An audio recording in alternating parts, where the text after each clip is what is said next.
ദേശമുണർന്നാൽ ഒരു ഭവനത്തിൽ അഗ്നിമഴ പെയ്തിടും. പരിശുദ്ധാത്മാവേ കൃപ ചൊരിയണമേ, പരിശുദ്ധാത്മാവേ ശക്തി പകരണമേ. കർത്താവേ, ഇന്നത്തെ ശുശ്രൂഷകളുടെ അഭിഷേകം ഇവരുടെ മേൽ, പ്രത്യേകമായിട്ട് ആദ്യമായിട്ട് വന്നവരുടെ മേലും അവരുടെ നിയോഗങ്ങളുടെ മേലും അതിശക്തമായിട്ട് വ്യാപരിക്കപ്പെടട്ടെ.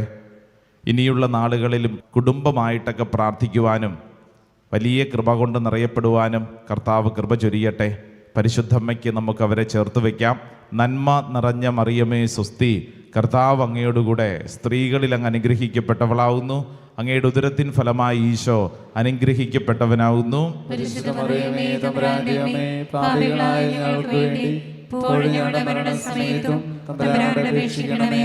Price the Lord. രണ്ട് കരങ്ങളും ശിരസിലൊന്ന് കമഴ്ത്തി വയ്ക്കാം. പ്രത്യേകിച്ച് ഈ സമയത്ത് പ്രാർത്ഥിക്കുമ്പോൾ, കർത്താവെ, എൻ്റെ ശരീരത്തെ സമർപ്പിച്ച് പ്രാർത്ഥിക്കുന്നു. പ്രിയപ്പെട്ടവരെ, നമ്മുടെ ശരീരം പലതരത്തിലുള്ള പാപ വഴികളിലൂടെ സഞ്ചരിച്ച ശരീരമായിരിക്കും. രോഗപീഠകളാൽ വലയുന്ന ശരീരമായിരിക്കും.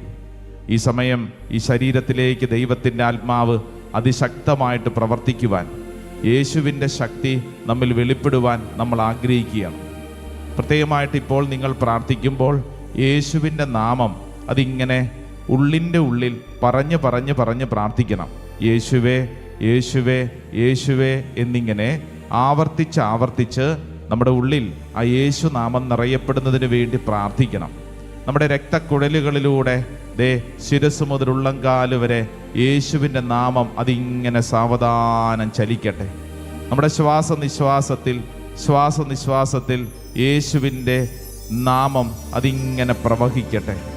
ശരീരത്തിലെ ഓരോ കോശങ്ങളിലേക്കും യേശുവിൻ്റെ നാമം അതിങ്ങനെ പ്രവഹിക്കട്ടെ. ശരീരത്തിലെ രോഗഗ്രസ്തമായ ശരീരഭാഗങ്ങളുണ്ടോ, ആ മേഖലയിലേക്ക് യേശുവിൻ്റെ നാമം അതിങ്ങനെ പ്രവഹിക്കട്ടെ. യേശുവേ യേശുവേ യേശുവേ എന്നിങ്ങനെ യേശുവിൻ്റെ നാമം അതിങ്ങനെ പറഞ്ഞ് പറഞ്ഞ് പറഞ്ഞ് പ്രാർത്ഥിക്കട്ടെ. നിന്റെ മേൽ ദൈവത്തിൻ്റെ ആത്മാവ് പ്രവർത്തിക്കുകയാണ്. പരിശുദ്ധാത്മാവ് നിന്നെ പ്രാർത്ഥിക്കാൻ പഠിപ്പിക്കുകയാണ്.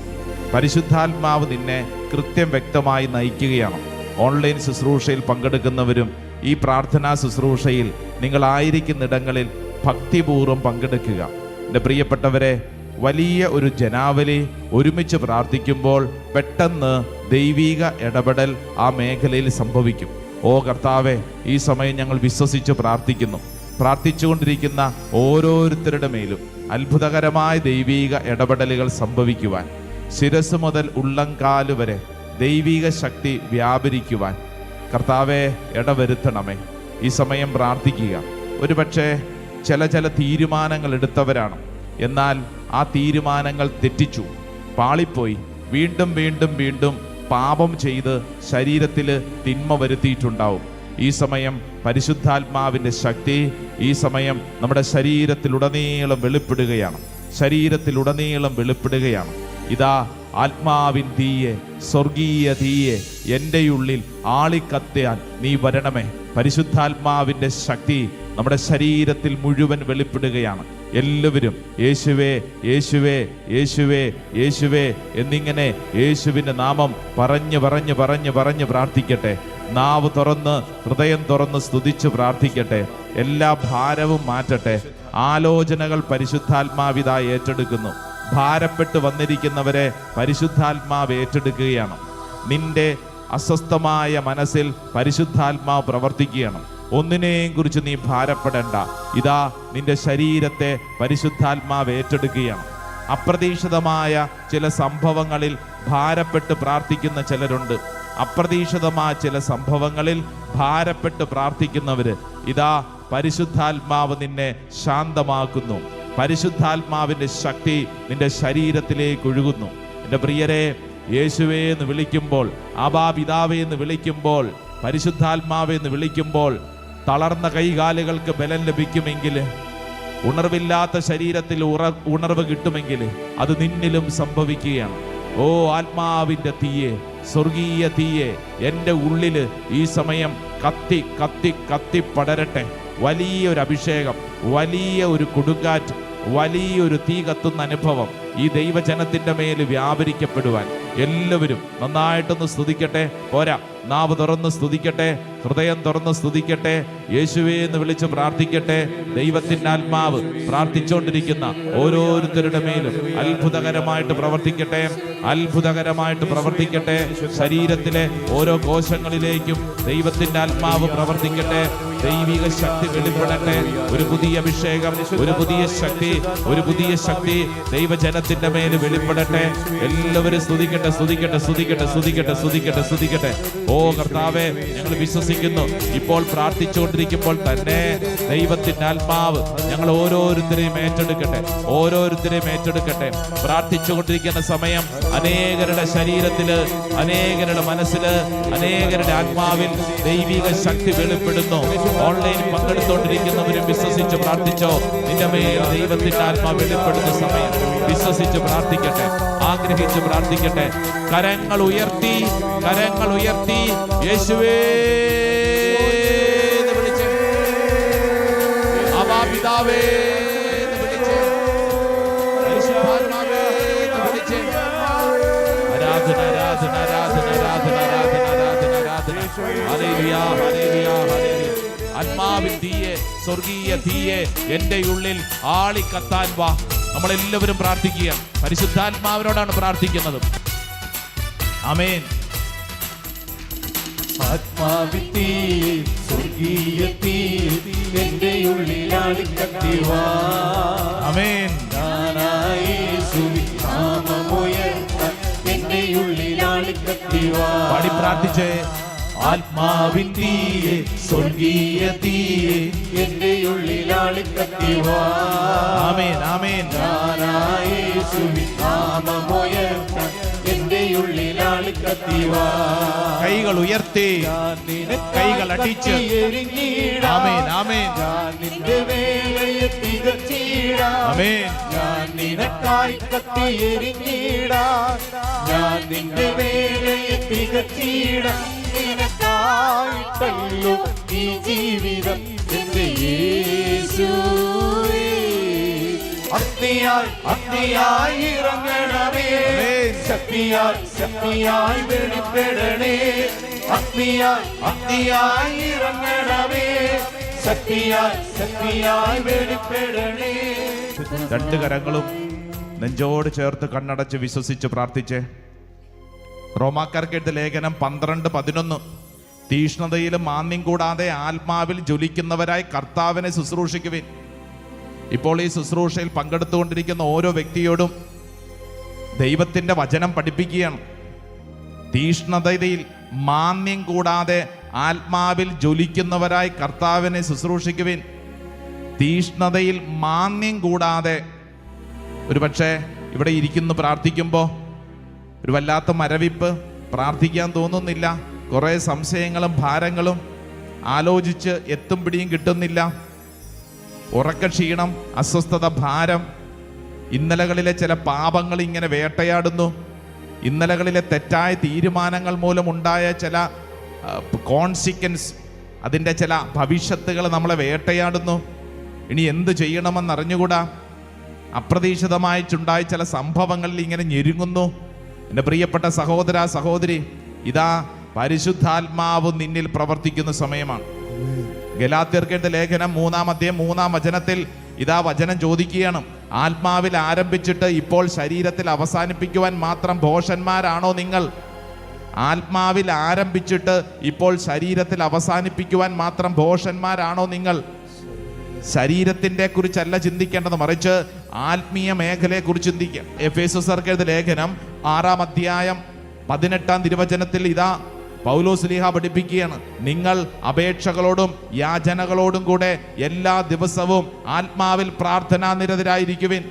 അവിശ്രാന്ത ഉണർന്നിരുന്ന് എല്ലാ വിശുദ്ധർക്കും വേണ്ടി പ്രാർത്ഥിക്കുവിൻ. നിങ്ങൾ അപേക്ഷകളോടും യാചനകളോടും കൂടെ എല്ലാ ദിവസവും ആത്മാവിൽ പ്രാർത്ഥനാ നിരതരായിരിക്കുവിൻ. നീ ആര് തന്നെയാണെങ്കിലും, നിന്റെ ജീവിതത്തിൽ ഇന്നോളം എന്തെല്ലാം സംഭവിച്ചിട്ടുണ്ടെങ്കിലും, എൻ്റെ പ്രിയപ്പെട്ട സഹോദര, സഹോദരി, നീ ഇപ്പോൾ ഈ ശുശ്രൂഷയിൽ പങ്കെടുക്കുന്നുണ്ടെങ്കിൽ കർത്താവ് നിന്നോട് സംസാരിക്കുകയാണെന്ന് വിശ്വസിച്ചോണം. ഇതൊരു ബൈ ചാൻസ് ആയിട്ട് നീ പങ്കെടുക്കുന്നതല്ല, മറിച്ച് ദൈവം നിന്നെ തെരഞ്ഞെടുത്തതാണ്. ഇന്നത്തെ ഈ ശുശ്രൂഷ വഴി നിന്റെ ജീവിതത്തിൽ ആത്മീയ വളർച്ചയ്ക്ക് വേണ്ടി ദൈവം നിന്നെ തെരഞ്ഞെടുത്തതാണ്. അതുകൊണ്ട് നന്നായിട്ട് പ്രാർത്ഥിക്കണം. ഇപ്പോൾ നിനക്ക് ലഭിക്കുന്ന അഭിഷേകം, ആ അഭിഷേകം സ്വീകരിച്ച് ജ്വലിക്കണം. ഒരു കാരണവശാലും ഒന്നിൻ്റെ മുമ്പിലും ചുരുണ്ടു പോകാനുള്ളതല്ല നിന്റെ ജീവിതം. കർത്താവ് തന്ന ആയുസ് ഏതെങ്കിലും ഒരു പ്രശ്നത്തിൽ തട്ടി വീഴാനുള്ളതല്ല. പ്രാർത്ഥിച്ചുകൊണ്ടിരിക്കുമ്പോൾ കർത്താവ് ചിലരുടെ ചിന്താഗതികളിൽ പ്രവർത്തിച്ച് ചില കാര്യങ്ങൾ പറഞ്ഞു കൊടുക്കുന്നു. അമ്മയുടെ കണ്ണുനീര് നിറഞ്ഞ പ്രാർത്ഥന മകന്റെ സൗഖ്യമാണ്, മകന്റെ രക്ഷയാണ്. പ്രാർത്ഥിക്കുന്ന അമ്മയുടെ കണ്ണുനീരിന് വിലയുണ്ട്. ഇത് കർത്താവ് ചെവിയിലെ പറഞ്ഞു തരികയാണ്. അത് വിശ്വസിച്ചോണം. എൻ്റെ പ്രാർത്ഥനയ്ക്ക് വിലയുണ്ട്. ഇത് വെറുതെ കാണാൻ വന്നതല്ല, മറിച്ച് അഭിഷേകം പ്രാപിക്കാൻ വന്ന വ്യക്തിയാണ്. ചില തെറ്റുകൾ തിരുത്താൻ കർത്താവ് ആവശ്യപ്പെടുന്നു. ചില തെറ്റുകൾ തിരുത്താൻ കർത്താവ് ആവശ്യപ്പെടുന്നു. കർത്താവ് പറഞ്ഞു തരുമ്പോൾ അത് വിശ്വസിക്കണം. ചെറിയൊരു കാര്യം പോലും ആവും, പക്ഷേ അതനുസരിക്കുമ്പോൾ വലിയ കൃപയുണ്ടാവും. അതനുസരിക്കുമ്പോൾ വലിയ കൃപയുണ്ടാകും. പ്രിയപ്പെട്ടവരെ, ഈ ശുശ്രൂഷ സമയത്ത് ദൈവത്തിൻ്റെ ആത്മാവ് നമുക്ക് ഒരു വചനം സമ്മാനിച്ച് നമ്മളെ ആത്മീയമായിട്ട് വളർത്താൻ ആഗ്രഹിക്കുകയാണ്. ആ വചനം പുറപ്പാട് പുസ്തകം, ബുക്ക് ഓഫ് എക്സോഡസ്, പുറപ്പാട് പുസ്തകം 14-ാം അധ്യായം 14-ാം തിരുവചനം. പഠിക്കാൻ പറ്റിയ ദൈവവചനമാണ് എന്ന് മാത്രമല്ല, ഈ വചനം പഠിച്ചുകൊണ്ടിരിക്കുമ്പോൾ തന്നെ ദൈവത്തിൻ്റെ ആത്മാവ് നമ്മിൽ അതിശക്തമായിട്ട് പ്രവർത്തിക്കും. നല്ല സുന്ദരമായ ഒരു ദൈവവചനമാണ്. സ്വരത്തിൽ പറഞ്ഞ ഹല്ലേലൂയ, ഹല്ലേലൂയ, ഹല്ലേലൂയ, ഹല്ലേലൂയ, ഹല്ലേലൂയ. ഇന്ന് ഈ ശുശ്രൂഷയിൽ പങ്കെടുത്തുകൊണ്ടിരിക്കുമ്പോൾ ഈ വചനം ചിലർക്ക് വളരെ അത്യന്താപേക്ഷിതമായ ഒരു വചനമാണ്. അപ്പോൾ ആ വചനം ഒന്ന് പഠിക്കാം. കർത്താവ് നിങ്ങൾക്ക് വേണ്ടി യുദ്ധം ചെയ്തുകൊള്ളും. കർത്താവ് നിങ്ങൾക്ക് വേണ്ടി യുദ്ധം ചെയ്തുകൊള്ളും.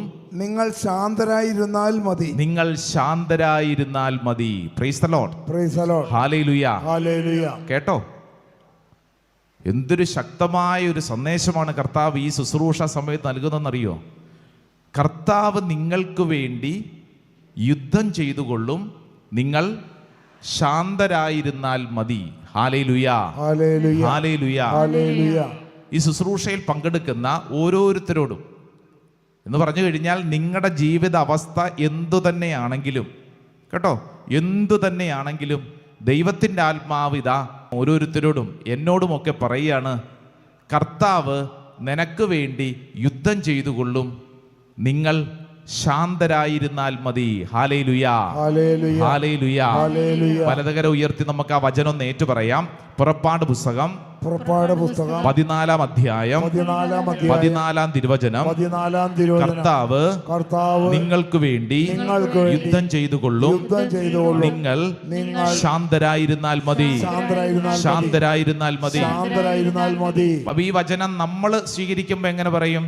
കർത്താവ് എനിക്ക് വേണ്ടി യുദ്ധം ചെയ്തുകൊള്ളും, ഞാൻ ശാന്തയായിരുന്നാൽ മതി, ശാന്തനായിരുന്നാൽ മതി. ഹല്ലേലൂയ. പ്രിയപ്പെട്ടവർ, ഈ സന്ദേശം ദൈവത്തിൻ്റെ ആത്മാവ് പങ്കുവച്ചത് ഇസ്രായേൽ ജനത്തോടാണ്. വർഷങ്ങൾക്ക് മുമ്പ് ഇസ്രായേൽ ജനം ഈജിപ്തിൻ്റെ അടിമത്തത്തിൽ നിന്ന് എങ്ങോട്ട് പോകുന്നു?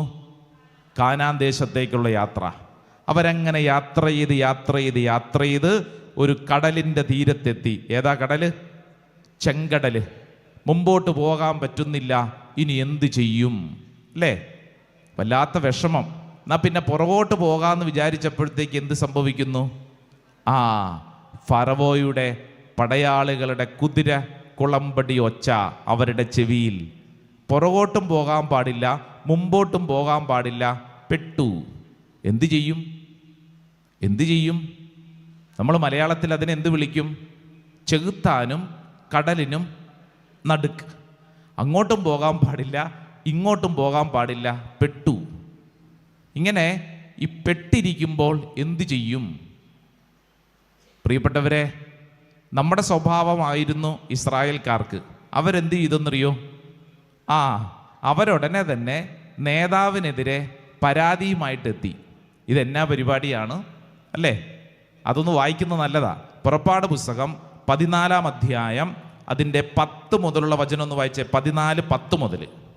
ഫറവോ സമീപിച്ചുകൊണ്ടിരുന്നപ്പോൾ ഫറവോ അവരുടെ സൈന്യം സമീപിച്ചുകൊണ്ടിരുന്നപ്പോൾ ഇസ്രായേൽ ജനം കണ്ണുകുളയർത്തി നോക്കി തങ്ങളെ പിന്തുടരുന്ന ഈജിപ്തുകാരെ അവർ കണ്ടു. അവർ കണ്ണുകൾ ഉയർത്തിയത് എങ്ങോട്ടാണെന്നറിയാവോ? പുറകോട്ട് കണ്ണുകൾ ഉയർത്തി നോക്കി. ഫറവോയുടെ സൈന്യം വരുന്നു. ഉടനെ ഇസ്രായേൽക്കാർ എന്ത് ചെയ്തു? വായിച്ചേ. ഭയവിഹുലരായ ഇസ്രായേൽക്കാർ കർത്താവിനെ വിളിച്ച് പ്രാർത്ഥിച്ചു. അടുത്ത വചനം. അവർ മോശയോട് ചോദിച്ചു, നേതാവിനോട് ചോദിച്ചു, ഈജിപ്തിൽ ശവക്കുഴികളിൽ ആഞ്ഞിട്ടാണോ നീ ഞങ്ങളെ മരുഭൂമിയിൽ കിടന്ന് മരിക്കാൻ കൂട്ടിക്കൊണ്ടുവന്നിരിക്കുന്നത്? ഇതെന്നാ പരിപാടിയാ?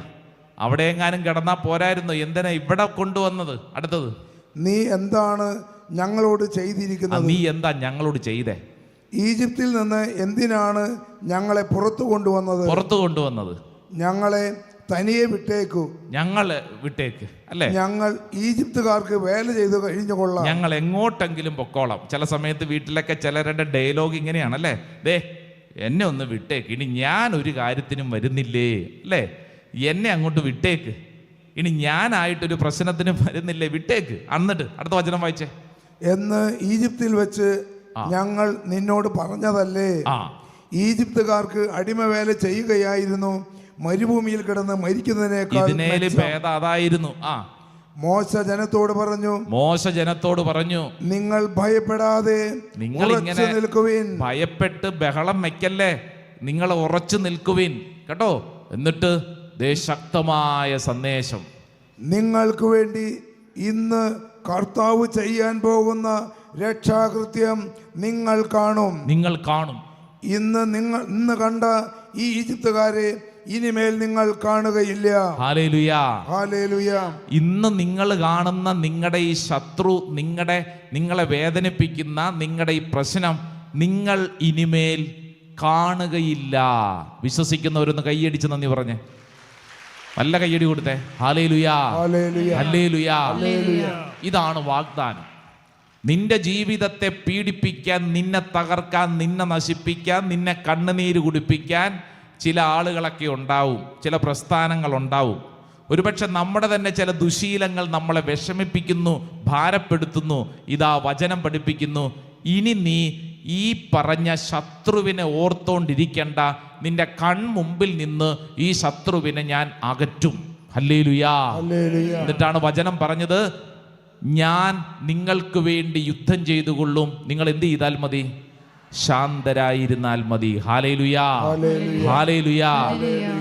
നിനക്ക് വേണ്ടി കർത്താവ് യുദ്ധം ചെയ്യുന്നു, ദൈവം നിനക്ക് വേണ്ടി യുദ്ധം ചെയ്യും, നീ ശാന്തനായിരുന്നാൽ മതി. നമുക്കില്ലാത്തതും അത് തന്നെയാണ്. എന്നത്? ശാന്തത ഇല്ലല്ലോ. ഞെരുവിരി, ഉറക്കമില്ല, എന്ത് ചെയ്യും? ഭാരം അല്ലേ? എന്നാ ഇപ്പം ചെയ്യണേ? വലിയ ഞെരുക്കം. കഴിഞ്ഞ ദിവസം ഒരു ചെറുപ്പക്കാരൻ, അവൻ നന്നായിട്ട് പഠിക്കും, മിടുക്കനാണ്.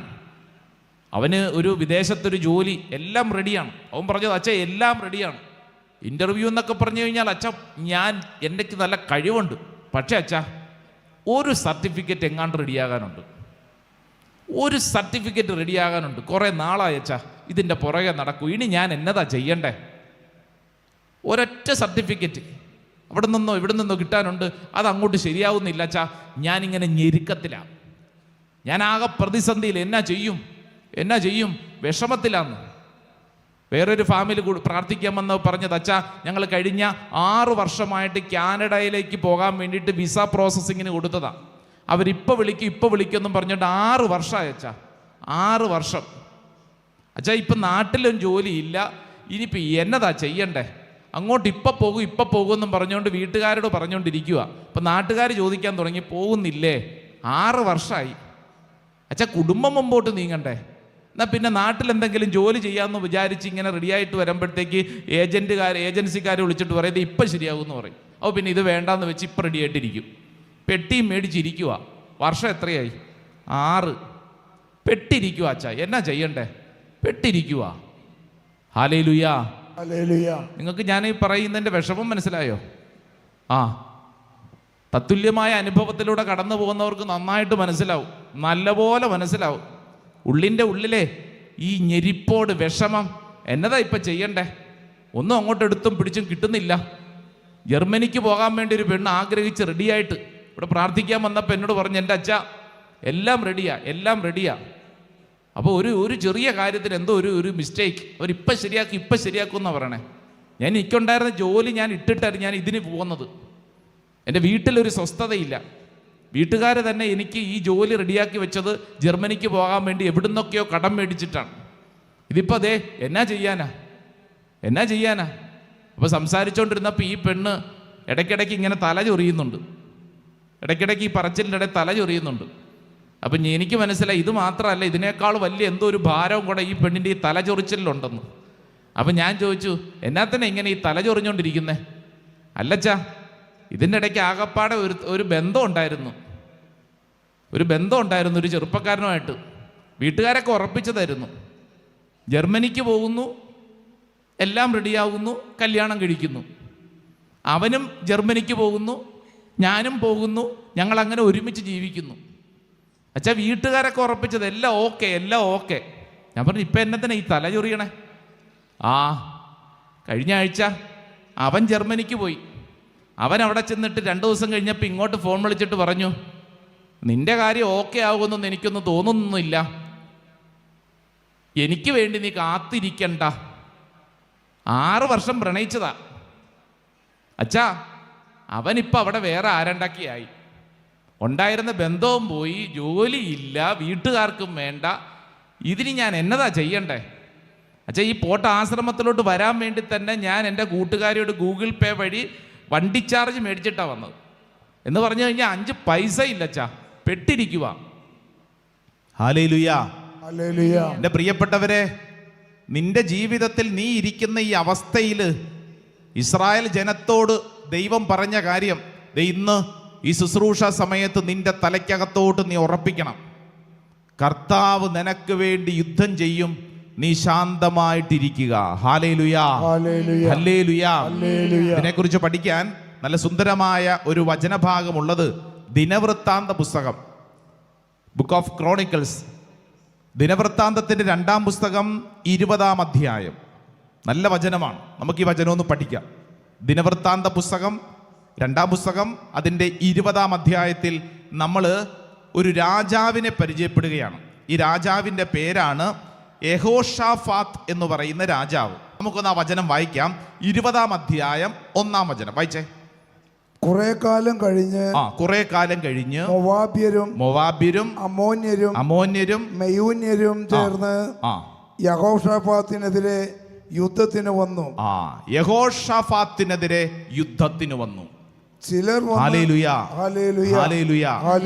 എന്ന് പറഞ്ഞു കഴിഞ്ഞാൽ കുറെ പേര് വന്നപ്പോ എല്ലാം കൂടെയാ. ഞാൻ നേരത്തെ പറഞ്ഞ പെൺകുട്ടിയുടെ അവസ്ഥ ഒന്ന് ചിന്തിച്ചേ. ജർമ്മനി ഇല്ല, വീട്ടുകാരും ഇല്ല, നാട്ടുകാരും ഇല്ല, ആകപ്പാടെ ഉണ്ടായിരുന്ന ഒരുത്തൻ കല്യാണം കഴിക്കാന്ന് പറഞ്ഞ് അതും പോയി. എല്ലാം കൂടെ വന്നിരിക്കുക, എല്ലാരും കൂടെ വന്നിരിക്കുക. ഹല്ലേലൂയ, ഹല്ലേലൂയ, ഹല്ലേലൂയ. എല്ലാരും കൂടെ വന്നിരിക്കുക. ഇതിങ്ങനെ ഒരു പ്രശ്നം വരുമ്പോൾ എല്ലാം കൂടെ ഒരുമിച്ച് വന്ന് എന്ത് ചെയ്യും? യഹോഷാഫാത്തിനെതിരെ എല്ലാവരും കൂടെ യുദ്ധത്തിന് വന്നിരിക്കുന്നു. എല്ലാവരും കൂടെ ആക്രമിക്കാൻ വന്നിരിക്കുക. നിന്റെ ജീവിതത്തിൽ നീയും തത്തുല്യമായ ചില അനുഭവങ്ങളിലൂടെ കടന്നു പോകുമ്പോൾ എന്ത് ചെയ്യും? എങ്ങനെ ഈ പ്രശ്നങ്ങളെ കൈകാര്യം ചെയ്യും? കാര്യം ശരിയെ ഇതൊക്കെ പറയാൻ, പക്ഷേ ഉള്ളിൻ്റെ ഉള്ളിൽ ഇതെങ്ങനെ നമ്മൾ അഭിമുഖീകരിക്കും? യഹോഷാഫാത്തിനെ കുറിച്ച് തിരുവചനം പഠിപ്പിക്കുന്ന നമ്മളൊന്ന് പഠിക്കാൻ പോവാണ്. 20-ാം അധ്യായം അതിൻ്റെ 12-ാം തിരുവചനം ഒന്ന് വായിച്ചേ. 12-ാം തിരുവചനം. യഹോഷാഫാത്ത് എന്ത് ചെയ്തു എന്നുള്ളതാണ് നമ്മൾ പഠിക്കാൻ പോകുന്നത്. ഞങ്ങളുടെ ദൈവമേ, അങ്ങ് അവരുടെ മേൽ ന്യായവിധി നടത്തുകയില്ലേ? ഞങ്ങൾക്കെതിരെ വരുന്ന ഈ വലിയ സൈന്യവ്യൂഹത്തോട് പൊരുതാൻ ഞങ്ങൾ അശക്തരാണ്. അപ്പൊ ദൈവത്തോട് പറയുക, ദൈവമേ ഞങ്ങൾ എന്നാ ചെയ്യണ്ടേ? ദൈവമേ, അങ്ങയുടെ മുമ്പിൽ ഞങ്ങളെ തന്നെ സമർപ്പിക്കുന്നു. ഞങ്ങൾ അശക്തരാണ്. ഞങ്ങളുടെ ശത്രുക്കൾ, ഞങ്ങളെ പീഡിപ്പിക്കുന്നവർ, ഞങ്ങളുടെ പ്രശ്നങ്ങൾ അത് അസംഖ്യമാണ്, വളരെ വലുതാണ്. എന്നിട്ട് അടുത്ത വചനം വായിച്ചേ. എന്തു ചെയ്യേണ്ടു എന്ന് ഞങ്ങൾക്കറിയില്ല. എന്തു ചെയ്യേണ്ടുവെന്ന് ഞങ്ങൾക്കറിയില്ല. എങ്കിലും ഞങ്ങൾ അങ്ങയെ അഭയം പ്രാപിക്കുന്നു. Hallelujah, hallelujah. എന്തു ചെയ്യേണ്ടു എന്ന് എനിക്കറിഞ്ഞുകൂടാ, പക്ഷേ ഞാൻ അങ്ങയിൽ അഭയം പ്രാപിക്കുന്നു. പറഞ്ഞേ. ഹല്ലേലൂയ, ഹല്ലേലൂയ, ഹല്ലേലൂയ. ഹല്ലേലൂയ. എന്താ ചെയ്യേണ്ടെന്ന് ഒരു പിടുത്തവും ഇല്ല. പക്ഷേ ഇപ്പൊ ഞാൻ ചെയ്യുന്ന പ്രവൃത്തി എന്താ? എൻ്റെ കർത്താവിനെ ഞാൻ മുട്ടിപ്പായിട്ട് പിടിക്കും. എൻ്റെ ശത്രുക്കൾ എനിക്കെതിരെ വരുമ്പോൾ, എൻ്റെ പ്രശ്നങ്ങളിൽ പെട്ട് ഞാൻ ഇങ്ങനെ അസ്വസ്ഥപ്പെടുമ്പോൾ എന്താ ചെയ്യേണ്ടതെന്ന് എനിക്ക് ഒരു പിടുത്തവും ഇല്ല. പക്ഷേ ഞാൻ എൻ്റെ കർത്താവിനെ മുറുകെ പിടിക്കും. യഹോഷാഫാത്ത് എന്ന് പറയുന്ന രാജാവ് ഇന്ന് നമ്മളെ പഠിപ്പിക്കുന്നൊരു പാഠമാണ്. നിന്റെ ജീവിതത്തിൽ നീ ചെയ്യേണ്ട ഒരു പ്രധാനപ്പെട്ട നിലപാട്, അസ്വസ്ഥനായി ബഹളം ഉണ്ടാക്കാനല്ല. യുദ്ധത്തിന് പോകുമ്പോൾ നീ ശ്രദ്ധിക്കേണ്ട കാര്യം, തമ്പുരാൻ കർത്താവിനെ നീ മുറുകെ പിടിച്ചോണം. Praise the Lord, praise the Lord. ഹല്ലേലൂയ, ഹല്ലേലൂയ. ഹല്ലേലൂയ. പരിശുദ്ധ പരമ ദിവ്യകാരുണ്യമേ, കീരവും സ്തുതി ആരാധന. നമ്മളെല്ലാവരും തന്നെ ഏതെങ്കിലും പ്രാർത്ഥനാ നിയോഗങ്ങളോടുകൂടെ വന്നവരാണ്. വെറുതെ ഇത് കാണാൻ വന്നവരല്ല, മറിച്ച് ദൈവകൃപ അനുഭവിച്ചിട്ട് പോകാൻ വന്നവരാണ്. കണ്ണുകളടച്ച് കരങ്ങൾ കൂപ്പി പ്രാർത്ഥിക്കുമ്പോൾ ഇന്ന് കേട്ട വചനത്തിൻ്റെ ശക്തി, പുറപ്പാട് പുസ്തകം 14 അധ്യായം 14 തിരുവചനം, കർത്താവ് നിനക്ക് വേണ്ടി യുദ്ധം ചെയ്തുകൊള്ളും, നീ ശാന്തമായിരുന്നാൽ മതി. കർത്താവേ, എൻ്റെ ജീവിതത്തിൽ പല കാര്യങ്ങളോടും യുദ്ധത്തിലാണ് ഞാൻ. പല പല വിഷയങ്ങൾ എന്നെ ഭാരപ്പെടുത്തുന്നുണ്ട്. എന്നാൽ ഇന്ന് ഞാൻ കേട്ട വചനം ഞാൻ വിശ്വസിച്ച് ഏറ്റെടുക്കുകയാണ്. കർത്താവ് എൻ്റെ ഉത്തരവാദിത്വം ഏറ്റെടുക്കും. എൻ്റെ പ്രശ്നങ്ങൾക്ക് പരിഹാരം കർത്താവിലൂടെയാണ്. ഞാൻ ഇന്ന് കടന്നു പോകുന്ന അവസ്ഥ എൻ്റെ കർത്താവിനറിയാം. പ്രിയരെ, ഈശോ നിന്നിൽ അതിശക്തമായി ഇടപെടാൻ ആഗ്രഹിക്കുന്നു. ഏതു പ്രശ്നമാണെങ്കിലും ഈശോ ആ വിഷയത്തിൽ ഇടപെടും. കാനായിലെ വിവാഹ വിരുന്നിലെ നാണക്കേടിൻ്റെയും മാനക്കേടിൻ്റെതുമായിട്ടുള്ള തകർച്ച, വീഞ്ഞു തീർന്നുപോയി. പലരും പലതും പറഞ്ഞു തുടങ്ങിയപ്പോൾ ഈശോ ആ വിഷയത്തിൻ്റെ ഉത്തരവാദിത്വം ഏറ്റെടുത്ത് ആ കുടുംബത്തിൽ ഇതാ ഇടപെടുകയാണ്. നിന്റെ വീട്ടിൽ എന്താണ് ക്രമക്കേട്? ഏത് വിഷയത്തെ ഓർത്തുകൊണ്ടാണ് ഭാരം?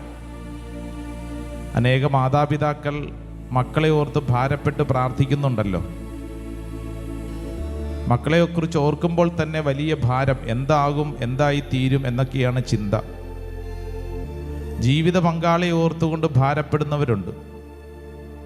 സഹോദരങ്ങളെ ഓർത്ത് സങ്കടപ്പെടുന്നവരുണ്ട്. കുടുംബത്തിലെ നാളുകളായിട്ടുള്ള സ്വത്ത് തർക്കത്തിൽ വിഷമിച്ച് പ്രാർത്ഥിക്കുന്നവരുണ്ട്. ചില രോഗങ്ങൾ വന്നതിന് ശേഷം വീട്ടിലെ താളം തെറ്റി, ആശുപത്രി കയറി ഇറങ്ങാനേ സമയമുള്ളൂ. അത് വലിയ ഭാരമാണ്. വിചാരിച്ചതുപോലെ പല കാര്യങ്ങളും നടക്കുന്നില്ല. ഒരുപക്ഷെ വിവാഹം, അതിൻ്റെ തടസ്സങ്ങളുണ്ടാവും. വിവാഹം കഴിഞ്ഞിട്ടൊരു കുഞ്ഞില്ലാത്തതിൻ്റെ ദുഃഖം. ഒരു വീട് പണിയണമെന്ന് ആഗ്രഹിച്ചിട്ട് നടക്കുന്നില്ല. ഒരു വാഹനം വാങ്ങണമെന്ന് വിചാരിച്ചിട്ട് അത് ശരിയാവുന്നില്ല. ഒരു സ്ഥലം വിൽപ്പന വിചാരിച്ചിട്ട് അത് നടക്കുന്നില്ല. എന്നിങ്ങനെ പല പല പല പല ബാധ്യതകളും. ചില ബന്ധ തകർച്ച നിന്റെ ഉള്ളിൽ വല്ലാണ്ട് ഭാരപ്പെടുത്തുന്നില്ലേ? നിസാരപ്പെട്ട കാര്യത്തിന് പോലും പിണങ്ങി സൗന്ദര്യപ്പിണക്കമായിരിക്കും. എന്നാൽ ഇന്ന് അകൽച്ച വർദ്ധിച്ചു. പരസ്പരം സംസാരിക്കാൻ പോലും പറ്റുന്നില്ല. അത്രമേൽ ദേഷ്യവും അരിശവും. ഒരുപക്ഷെ നിന്റെ ജീവിതത്തിൽ നീ ഒരു തെറ്റും ചെയ്തിട്ടില്ല. പക്ഷേ നിന്നെ മറ്റുള്ളവർ വേദനിപ്പിക്കുന്നു, വിഷമിപ്പിക്കുന്നു, കുത്തുവാക്കുകൾ പറയുന്നു, നിന്നെക്കുറിച്ച് ഇല്ലാ കഥകൾ പറയുന്നു. നിന്റെ സങ്കടം ആരറിയാനാണ്? എനിക്ക് മാത്രം എന്തുകൊണ്ടാണ് ഇങ്ങനെയെന്ന് ചിന്തിക്കുന്നവർ ചിലരുണ്ട്. ബാക്കിയുള്ളവരൊക്കെ സന്തോഷത്തോടെ ഇരിക്കുന്നു, എനിക്ക് മാത്രം ഇങ്ങനെ എന്തുകൊണ്ട്? കർത്താവേ, പുറപ്പാട് അനുഭവമാണ് എൻ്റെ മനസ്സിലുള്ളത്. കർത്താവേ, ഇസ്രായേൽ ജനം മുമ്പോട്ട് നോക്കുമ്പോൾ ചെങ്കടലാണ്, പുറകോട്ട് നോക്കുമ്പോൾ ഫറവോയുടെ സൈന്യം വരുന്നു. ഞാൻ എന്ത് ചെയ്യും? ഞാൻ പെട്ടിരിക്കുകയാണ്. എന്നാൽ നിന്റെ ഈ അവസ്ഥ കണ്ട് ദൈവം നിന്നോട് പറയുന്നു, ഞാൻ നിന്റെ ഉത്തരവാദിത്തം ഏറ്റെടുക്കും. നീ ശാന്തമായിരുന്നാൽ മതി. നിന്റെ വിഷയത്തിൽ ഞാൻ ഇടപെടാൻ ആഗ്രഹിക്കുന്നു. എൻ്റെ പ്രിയരെ, സാധിക്കുന്നവർ ഒന്ന് കുനിഞ്ഞ് നിങ്ങളുടെ ശിരസ് ആ തറയിൽ ഒന്ന് മുട്ടിക്കുമോ? സാധിക്കുന്നവർ ഒന്ന് കുനിഞ്ഞ് ആ ശിരസ് ആ തറയിൽ ഒന്ന് മുട്ടിച്ച് ഈ പറഞ്ഞ ഭാരങ്ങളെല്ലാം, ചില പാപശീലങ്ങൾ, ദുശീലങ്ങൾ വേണ്ടാന്ന് വെച്ചിട്ടും വീണ്ടും വീണ്ടും കൊണ്ടു നടക്കുന്നുണ്ടാവും. കർത്താവേ, അതെല്ലാം ഞാൻ സമർപ്പിക്കുന്നു. സമർപ്പിച്ചു കഴിഞ്ഞവര് നെറ്റിയിലൊരു കുരിശടയാളം വരച്ച് എഴുന്നേറ്റ് നിൽക്കുക. എഴുന്നേറ്റ് നിൽക്കുക. യേശുവേ, പോട്ടാശ്രമത്തിൻ്റെ അത്ഭുതങ്ങളുടെ മണ്ണിൽ ഞാൻ ദേ സമർപ്പിച്ചു കഴിഞ്ഞു. ഇനി ഞാനൊരു ചെങ്കടലിൻ്റെ മുമ്പിലും ഭാരപ്പെടുകയില്ല. ഫറവോയുടെ സൈന്യത്തിൻ്റെ മുമ്പിൽ ഞാൻ ഇനി പേടിച്ചോടുകയില്ല. മറിച്ച് എനിക്കറിയാം, എനിക്ക് വേണ്ടി സ്വർഗം തുറക്കും. ഇന്നുവരെ ഞാൻ കാണാത്തൊരു വഴി ദൈവം എനിക്ക് വേണ്ടി തുറക്കും. 2 കരങ്ങൾ സ്വർഗത്തിലേക്ക് നന്നായിട്ട് ഉയർത്തിപ്പിടിച്ചു. മോശ സ്വർഗത്തിലേക്ക് കണ്ണുകൾ ഉയർത്തി, കരങ്ങൾ ഉയർത്തി. എൻ്റെ പ്രിയപ്പെട്ട ദൈവജനമേ, ഇതാണ് നമുക്കുള്ള വഴി. ഏത് പ്രതിസന്ധിയുടെ നടുവിലും സ്വർഗം നിനക്ക് വേണ്ടി വാദിക്കും. സ്വർഗം നിനക്ക് വേണ്ടി യുദ്ധം ചെയ്യും. കരങ്ങൾ 2 സ്വർഗത്തിലേക്ക് ഉയർത്തിപ്പിടിച്ച് കണ്ണുകളടച്ച് ഒരല്പസമയം ഒന്ന് സ്തുതിക്കാൻ പോകുന്ന സമയമാണ്. ദൈവത്തെ അതങ്ങ് സമർപ്പിക്കുകയാണ്. യഹോഷാഫാത്തിനെ കുറിച്ച് ദിനവൃത്താന്ത പുസ്തകത്തിൽ വായിച്ചില്ലേ? അവർ പാടി സ്തുതിച്ചെന്നാ പറയുന്നത്. ദൈവത്തെ സ്തുതിച്ചു. പരിശുദ്ധ മറിയം സ്തോത്രഗീതം ആലപിച്ചില്ലേ? പൗലോസും ശീലാസും തടവറയിൽ കിടന്ന് ദൈവത്തെ സ്തുതിച്ചില്ലേ? ദേ, എന്താണോ നിന്റെ ഭാരം, അതിനെ ഒരു പ്രാർത്ഥനയാക്കി ഉയർത്തുക. നിന്റെ പരാതിയും സങ്കടവും ഒരു പ്രാർത്ഥനയാക്കി ഉയർത്തുക. 2 കരങ്ങൾ സ്വർഗത്തിലേക്ക് ഉയർത്തി എല്ലാവരും ഒന്ന് സ്തുതിച്ചൊന്ന് പ്രാർത്ഥിക്കട്ടെ. നാവ് തുറന്ന്, ഹൃദയം തുറന്ന് സ്തുതിക്കട്ടെ. ഈശോയെ എന്ന് വിളിച്ച് പ്രാർത്ഥിക്കുന്ന സമയം നാവിന്റെ കെട്ടുകൾ അഴിയട്ടെ. യേശുവേ എന്ന് വിളിച്ച് പ്രാർത്ഥിക്കട്ടെ. എല്ലാവരും വിളിക്കട്ടെ. ദൈവത്തിന്റെ ആത്മാവ്, ദൈവത്തിന്റെ ആത്മാവ്. ഭാഷാവരത്തിലൊക്കെ പ്രാർത്ഥിക്കാൻ കൃപ ലഭിക്കുന്നവര് ഭാഷാവരത്തിൽ പ്രാർത്ഥിക്കട്ടെ. ഒരു പുതിയ അഭിഷേകം, ഒരു പുതിയ ശക്തി ദൈവജനത്തിന്റെ മേൽ വെളിപ്പെടട്ടെ. ഹല്ലേലൂയ, ഹല്ലേലൂയ, ഹല്ലേലൂയ, ഹല്ലേലൂയ.